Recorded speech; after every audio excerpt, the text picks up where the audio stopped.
Bon milieu de semaine, en ce 3 septembre. Bienvenue à votre bulletin TVC9 et Témis TV.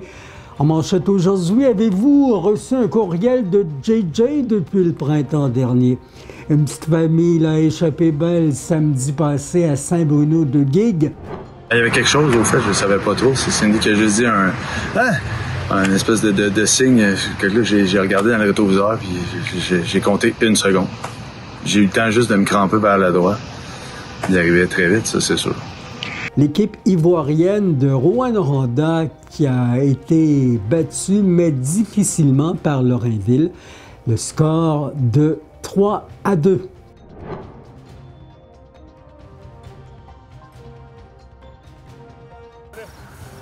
La Sirou, vers l'avant, vers l'avant! Notre-Dame-du-Nord qui, dimanche, a tenu une épluchette de maïs. Alors aujourd'hui, c'était à Notre-Dame-du-Nord où on tenait notre fameuse épluchette de blé d'Inde avec hot dog. Donc les conseillers municipaux se sont affairés à tout préparer. Et nous rencontrons Mme Pascale Girard-Toupin pour jaser rentrée scolaire à la commission scolaire Lac-Témiscamingue. Oui, nous avons déjà un plan d'engagement vers la réussite des élèves bien en place au Lac-Témiscamingue. Maintenant, c'est l'occasion pour moi, c'est l'opportunité d'aller à la rencontre des gens, notamment dans les écoles, bien sûr, hein, dans le milieu scolaire, mais aussi dans les municipalités. Aussi, les nouveaux immigrants peuvent apprendre le français à Ville-Marie cet automne.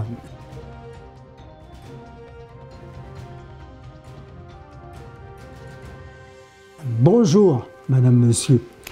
D'abord, la Sûreté du Québec vous invite à la vigilance alors que des inspecteurs ont procédé à l'arrestation de Jérémy Lévesque, 27 ans, il est de Rouyn-Noranda. Il a été arrêté relativement à des délits de nature sexuelle. L'homme en état d'arrestation le 7 mars dernier a comparu le 12 août au palais de justice à Rouyn-Noranda pour des infractions de leurre, de possession et de distribution de pornographie juvénile, ainsi que d'incitation à des contacts sexuels, de rendre accessible du matériel sexuellement explicite à un mineur, de harcèlement et d'avoir proféré des menaces.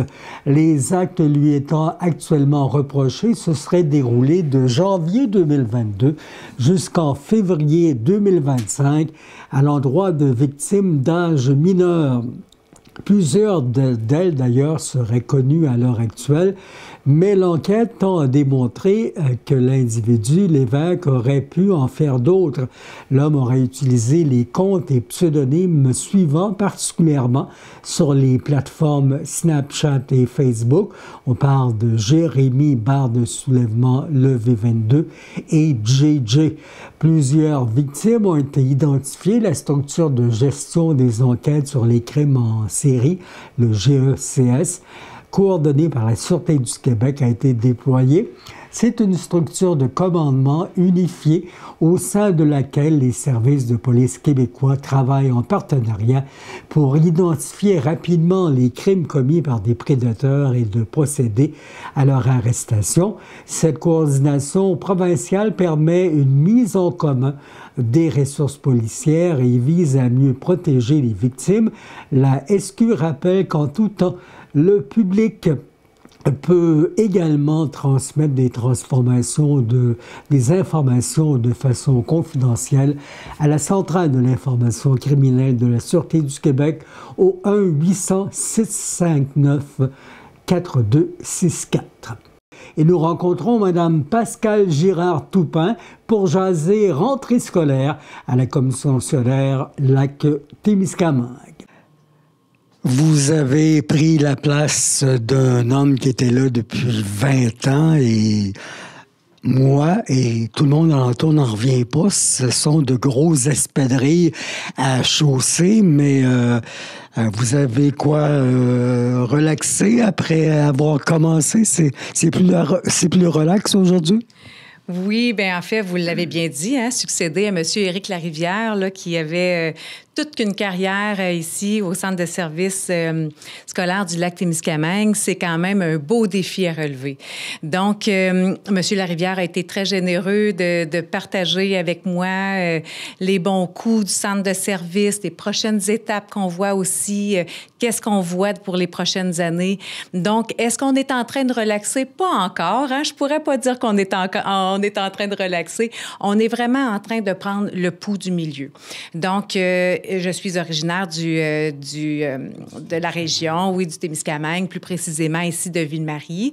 C'est sûr que j'ai une belle connaissance de ma région pour y avoir grandi, pour avoir profité des espaces.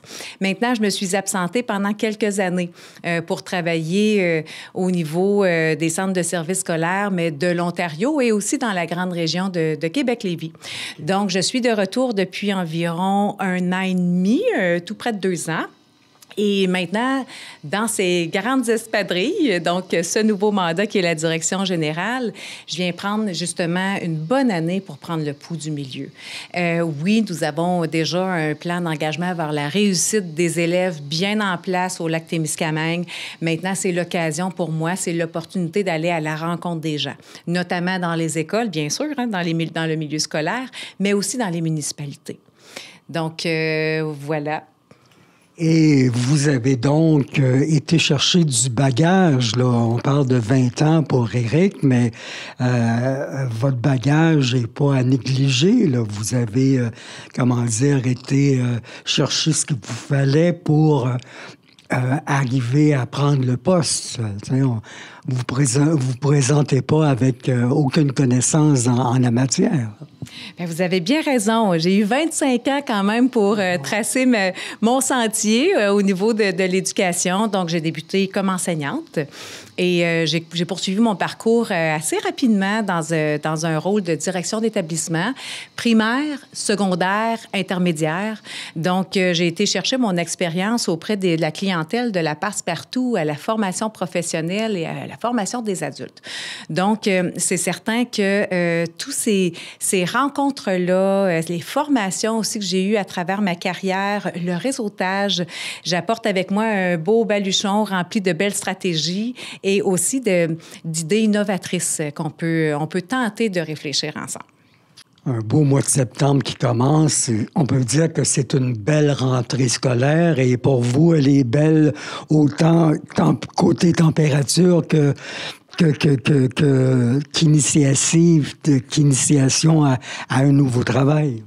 Alors, vous avez absolument raison. C'est une très belle rentrée scolaire. On a débuté ici au Lac-Témiscamingue avec une belle conférence de la rentrée pour nos membres du personnel pour venir un peu parler du contexte. Il y a quand même un contexte d'effort budgétaire cette année. On l'a entendu dans les médias. Mais pour faire de ce contexte une opportunité d'innover, une opportunité d'optimiser les ressources actuelles que nous avons en place parce qu'au Lac-Témiscamingue, on a une très, très belle richesse de gens qui travaillent avec nous. Donc, la conférence donnée par Isabelle Fontaine est venue, je dirais, dynamiser les gens, nous amener aussi à prendre des trucs, prendre des belles idées pour dynamiser aussi nos élèves et démarrer une belle année scolaire là avec, je dirais peut-être voir grand et croire dans la réussite de tous nos élèves. Évidemment, il y a eu des coupures financières. On vous a enlevé de l'argent, puis on vous en redonne, tant mieux. Et est-ce que ça amène aussi plus de difficultés, de contraintes pour l'année scolaire où on s'en tire très bien? Bien, en fait, la question est quand même très grande, hein, parce que c'est sûr que devant un défi, quand on doit faire des efforts budgétaires, il y a un moment de réflexion à avoir dans les décisions qu'on va prendre. Donc, au Lac-Témiscamingue, notre ressource, elle est en place. Nos enseignants, nos membres du personnel sont bien présents, prêts à démarrer l'année scolaire. Et on aura, oui, à faire des choix tout au long de l'année.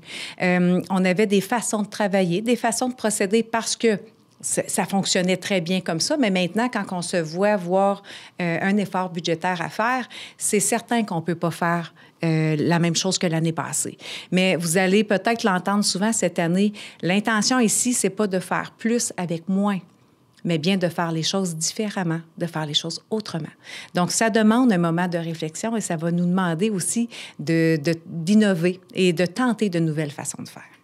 Et les parents, évidemment, sont à l'affût de ce que vous leur demanderez, parce que ce sera des efforts autant pour les parents que pour les étudiants, les élèves. Bien, je dirais que du côté des parents, le parent est un partenaire et l'école est un partenaire quand on parle de famille-école. Donc, pour les parents, c'est de continuer à croire dans l'école. L'école, c'est important. La présence à l'école est importante. Le soutien à l'élève est important. Le parent, c'est un acteur déterminant dans la persévérance scolaire. Donc, on continue à faire équipe ensemble, on continue à bien communiquer ensemble. Et une petite famille de Rwanda se considère chanceuse d'être en vie au lendemain d'une violente collision survenue samedi au milieu de l'après-midi à Saint-Bruno-Guègue au Témiscamingue. Le VUS conduit par Maxime Cousineau, qui nous a rejoint, a été violemment percuté par l'arrière alors qu'il était en attente pour effectuer un virage à gauche dans la cour chez ses parents. Son véhicule aurait été heurté à près de 110 km/h par une grosse camionnette de style pick-up. Le mastodonte venait d'effectuer un dépassement. La voiture de M. Cousineau, qui pourrait être déclarée perte totale, a été abruptement poussée dans le fossé opposé. Les coussins gonflables ne se sont pas déployés. Miraculeusement, le petit Isaac Elliott, 6 ans, qui prenait place sur le siège arrière du véhicule, s'en tire indemne. Apeuré et puis en pleurs, il n'a pas réalisé autant que ses parents la chance qu'il a eue de s'en tirer sans une égratignure.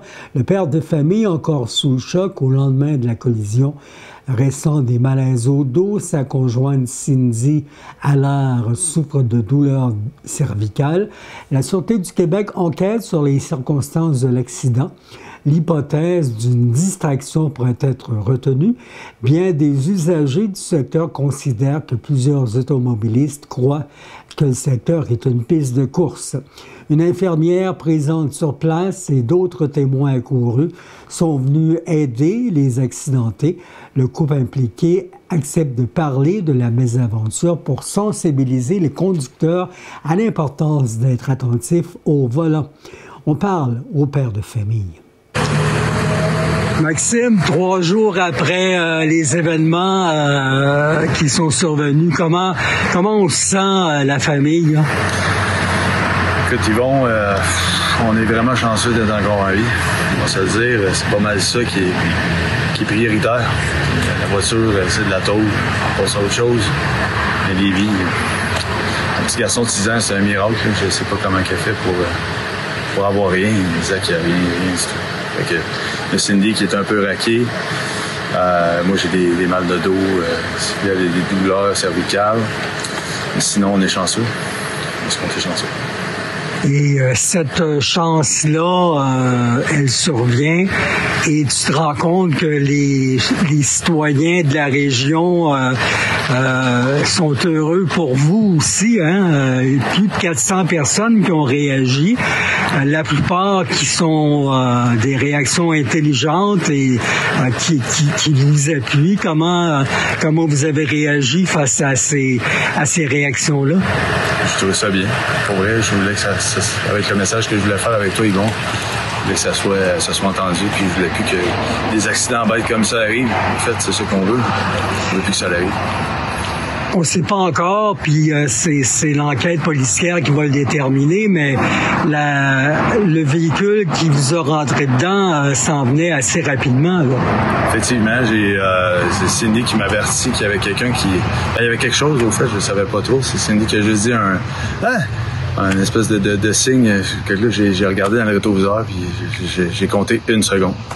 J'ai eu le temps juste de me cramper vers la droite. Il arrivait très vite, ça, c'est sûr. Je pourrais pas dire la vitesse, par contre. Et Et le conducteur, il a été interrogé par la Sûreté du Québec. Il n'a pas fui les lieux. Là. Non. Il était interrogé, mais moi, j'étais pas là par la suite. Donc, j'étais quitté en ambulance avec Cindy et Zach Elliott. Donc, je ne pourrais pas vous dire. Mais selon les témoins, oui, il était resté avec les policiers. Puis il a coopéré, effectivement. Cindy et toi, vous avez réfléchi à ça. Vous auriez pu perdre Zach, là. Oui. Facilement. C'est sûr. Qu'est-ce qui fait que Zach est encore là, tu penses? Je sais pas. Pour vrai, j'ai aucune idée. Comment ça... Même nous, j'ai beaucoup de gens dans mon entourage, professeurs à l'école Iberville, puis les jeunes, ils posent des questions. On pose des questions aujourd'hui, puis on regarde des photos, puis on se dit c'est quasiment impossible. On se dit c'est une espèce de miracle, au fait. Il y a eu sur les réseaux sociaux des commentaires positifs, des commentaires négatifs que j'ai le droit de te le demander, mais t'as le droit de pas me répondre. Quels sont les commentaires négatifs qui t'ont dérangé le plus? Au fait, je répondrai pas à ça, parce que je veux pas cibler personne. C'est pas ça le but. Le but, c'est vraiment que ça fasse de la prévention. Si ça a touché 400 personnes, puis qu'il y a une dizaine de personnes ou une quinzaine de personnes que ça les a moins touchés, c'est pas grave. Moi, le but, c'est que ça touche les gens. C'est tout. Et ce virage à gauche-là, chez tes parents, tu le fais quoi? Une fois par semaine? Oui, environ.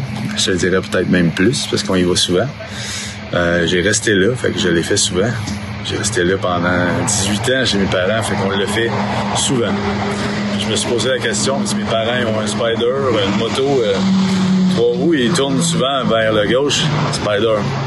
Si ça allait arriver avec mes parents en Spider, il était mort, c'est sûr. Et pour l'avenir maintenant, à chaque fois que tu vas tourner, est-ce que tu vas regarder 2 fois? Comment tu comptes réagir? Comment tu penses que ça va? J'ai repris la roue rapidement à partir de dimanche. Je voulais reprendre la roue tout de suite. Et je suis pas mal plus vigilant, je te dirais. Mais je l'étais déjà beaucoup. Donc, j'étais quelqu'un qui était très, très vigilant au volant. Cindy, elle me disait souvent que j'étais trop vigilant. Même des fois que je parlais beaucoup, je klaxonne beaucoup. Quand je vois que ça fonctionne pas, je le fais. Le klaxon, je le prends souvent. Là. Quand ça fonctionne pas, je klaxonne. Non. Puis je l'ai fait. Fait que je pense que j'étais très, très prudent. Je klaxonne souvent minimum, juste un petit peu avant le deuxième voisin. Là, mon père, je klaxonne pour vraiment faire ça. Puis la voiture en arrière de moi m'a confirmé que j'avais klaxonné assez rapidement parce qu'elle m'a vu. Puis elle a dit je comprends pas pourquoi il t'a pas vu, parce que moi, je t'ai vu. Fait que... Quand tu me rejoins, je pense que c'est dimanche que tu me rejoins, ou samedi, la journée même? Dimanche. OK, dimanche. Ouais. Tu voulais évidemment laisser un message, tu voulais que les gens disent... Toi, tu étais en état de choc. Oui, on l'est encore, je pense, un peu, là, Yvon. Je pense que je suis encore un peu en état de choc. Pour être franc, c'est quelque chose qui... C'est gros. C'est gros. Je me couche, on dirait que je suis capable de m'endormir, puis quand je me réveille, que là, c'est plus difficile. Ça tourne beaucoup. Il y a beaucoup de choses qui... C'est un gros accident. C'est pas le premier accident qui est arrivé. Ce ne sera pas le dernier. Mais on va essayer d'éviter des accidents qui sont bêtes comme ça, qui auraient pu briser la vie de 3 personnes. Ce que tu dis aux citoyens maintenant, là? Soyez prudents. Soyez prudents sur la route. Puis je sais qu'il y en a qui vont me dire ça ne réglera pas tout. C'est sûr et certain. Sur la route, c'est dangereux. Toutes les fois qu'on prend la route, on sait qu'on a un danger. C'est sûr et certain, parce qu'on met notre vie en danger avec les autres conducteurs. Mais tu sais, si ça peut faire en sorte qu'il y en a qui surveillent un peu plus, pourquoi pas? Merci de nous avoir avisés. On va y penser à 2 fois avant de tourner, comme on dit. Merci. Merci Yvon. Merci Yvon d'avoir fait ça pour eux. Merci. C'est samedi le 6 septembre que se tient la journée des parcs nationaux au Témiscamingue. Et au Québec, les parcs Opimican et Aiguebelle sont célébrés en Abitibi-Témiscamingue. Une programmation spéciale qui est offerte le 6 septembre, samedi. Activités découvertes autonomes, sensibilisation à la biodiversité, toute une célébration de la nature et la découverte des coulisses de la conservation. Et la ferme Valsy accueille la population lors des 21e portes ouvertes Mangeons local de l'UPA. C'est à la ferme Valsy de Saint-Édouard-de-Fabre, spécialisée dans la production laitière et de grains. Ça se prépare à accueillir les 21e portes ouvertes. Mangeons local, c'est dimanche 7 septembre, entre 10h le matin et 16h en après-midi. Les familles et la population en général peuvent visiter la ferme gratuitement et en apprendre plus sur l'agriculture régionale. Les copropriétaires de la ferme, Sylvain Barry et Valérie Bernard, et leurs proches vous font visiter des installations de la ferme fondée en 2005. En plus de la visite de l'étable, la population pourra être transportée en remorque tirée par un tracteur pour aller voir les champs de grains. Les copropriétaires ont également préparé un labyrinthe de maïs. Les enfants peuvent aussi s'amuser dans les jeux gonflables et tester leurs connaissances agricoles en participant au jeu de société grandeur nature Casse-Croûte. Une mini-ferme est également présente sur place. À nouveau cette année, plusieurs producteurs agricoles de proximité sont au rendez-vous pour offrir de délicieux produits locaux. Des épis de maïs cultivés localement sont offerts gratuitement jusqu'à épuisement des quantités. Des berlingots de lait au chocolat sont aussi distribués. Le syndicat de la relève agricole d'Abitibi-Témiscamingue tient son traditionnel barbecue. Les caravanes des producteurs de lait d'Abitibi-Témiscamingue, des producteurs de grains du Québec et des travailleuses de rang sont sur place. Les visiteurs peuvent aussi assister à une démonstration d'un drone spécialisé dans les semences agricoles. Il y a aussi une exposition de machinerie. Bref, il y en a pour tous les goûts. On vous invite à découvrir l'agriculture régionale dans un paysage champêtre sur les rives du lac Témiscamingue. Les personnes immigrantes sont invitées à joindre les prochains ateliers de francisation pour l'automne qui vient. La meilleure façon d'améliorer sa maîtrise du français et faciliter son intégration. Les nouveaux arrivants apprennent à communiquer en français, développer leurs compétences en lecture, écriture et expression orale. Ils y créent de nouveaux liens à surveiller. Qui ne veut pas d'un petit nanan, comme disent certains, une gâterie de temps en temps dans sa vie, à vous d'interpréter l'expression comme vous le souhaitez, mais en tout cas, les dirigeants d'une grosse entreprise suisse de bars chocolatés et de café n'acceptent pas les petits mamours entre travailleurs au boulot. Ça se passe chez Nestlé, qui a congédié son DG Laurent Frex. La haute direction n'accepte pas les relations amoureuses inappropriées là-bas, un comportement qui violerait le code de conduite de la compagnie. Incroyable mais réalité, le journal Le Reflet achète les hebdomadaires Le Citoyen dans la région de l'Abitibi. On en a discuté vendredi dernier avec la directrice générale Karen Lachapelle. La première étape, ça va être de stabiliser l'équipe. Comme je disais à l'entrée de jeu, ils sont une petite équipe qui couvre un très large territoire, qui travaille extrêmement fort. Donc, il faut leur trouver... faut trouver un journaliste à Val-d'Or, faut retrouver un journaliste à Amos, à Lassar, parce qu'on peut pas couvrir toute la région d'Abitibi juste avec un journaliste ou un journaliste et demi, c'est impossible. Donc, c'est la première étape qu'on va faire qui va être importante. Peut-être que ce sera des pigistes, parce qu'il y a des gens sur le territoire aussi qui sont excellents. Faut voir autrement. On ne fait plus les médias comme on faisait il y a 20 ans, 15 ans, 10 ans, et même 5 ans. Donc ça, il faut le prendre en considération, puis ce qui est vraiment important. Donc ça, c'est la première étape. Ensuite, ben c'est aussi d'apprendre à se connaître, autant pour leur équipe que la nôtre. Il n'y aura pas de changement majeur avant Noël. Le but, c'est vraiment de travailler main dans la main pour pouvoir développer ensemble. On n'a pas de stratégie élaborée parce que tant qu'on ne s'est pas assis tous autour de la même table et même assis avec les différents partenaires, les différentes organisations d'importance sur le territoire, on peut pas y aller. Un média, c'est pas, pour moi, une entreprise conventionnelle en ce sens qu'on a le privilège de rentrer chez les gens à toutes les semaines. Donc, faut écouter ce qu'ils ont à nous dire, qu'est-ce qu'ils veulent lire, qu'est-ce qui les intéresse, que ce soit au niveau politique, économique, qu'est-ce qu'ils veulent lire dans leur journal. Et c'est ce qu'on va s'apprêter de faire dans les prochains mois, une tournée de la région, des 5 MRC, de jaser avec les gens. Et ensuite, on va faire un plan d'attaque pour la suite. Parce que oui, les médias sont en crise, mais je pense que c'est Winston Churchill qui disait qu'il ne faut pas gaspiller une bonne crise.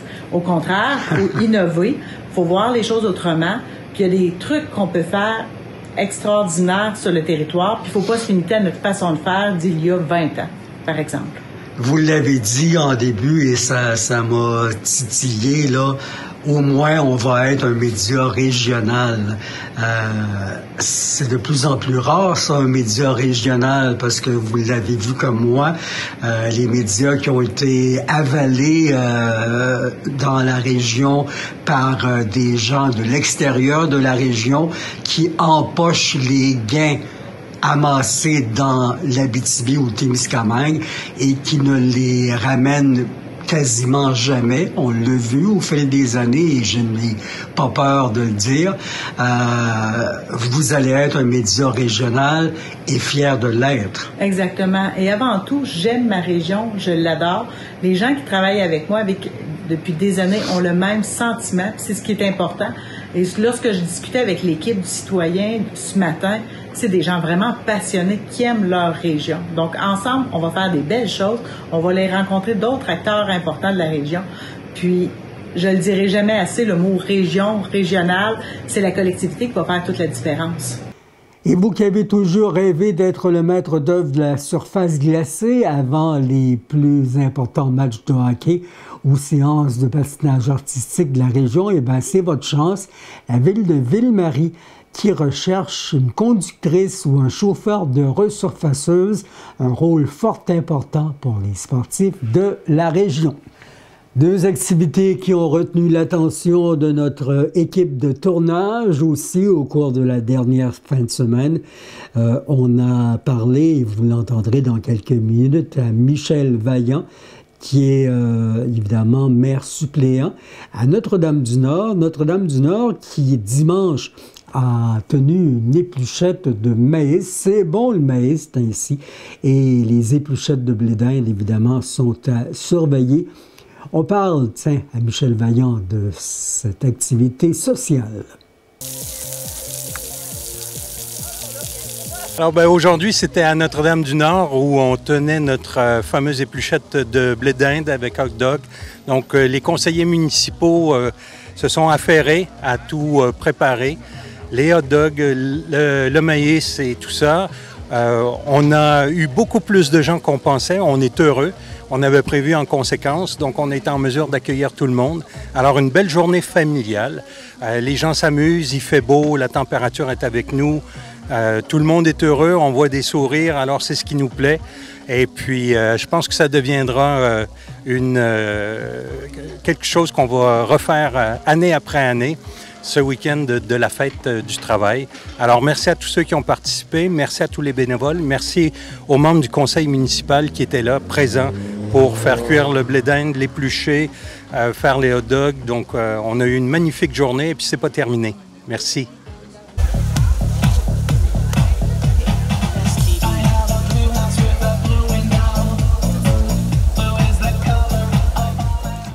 Aussi, samedi, un événement sportif qui retenait l'attention à Lorrainville.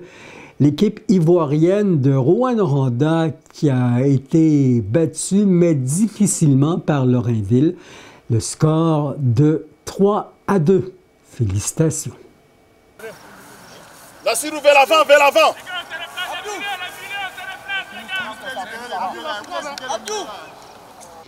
Ben voilà, c'est ainsi que se termine votre bulletin d'actualité au Témiscamingue. Merci encore de votre attention et à vendredi, c'est à 18h ce rendez-vous.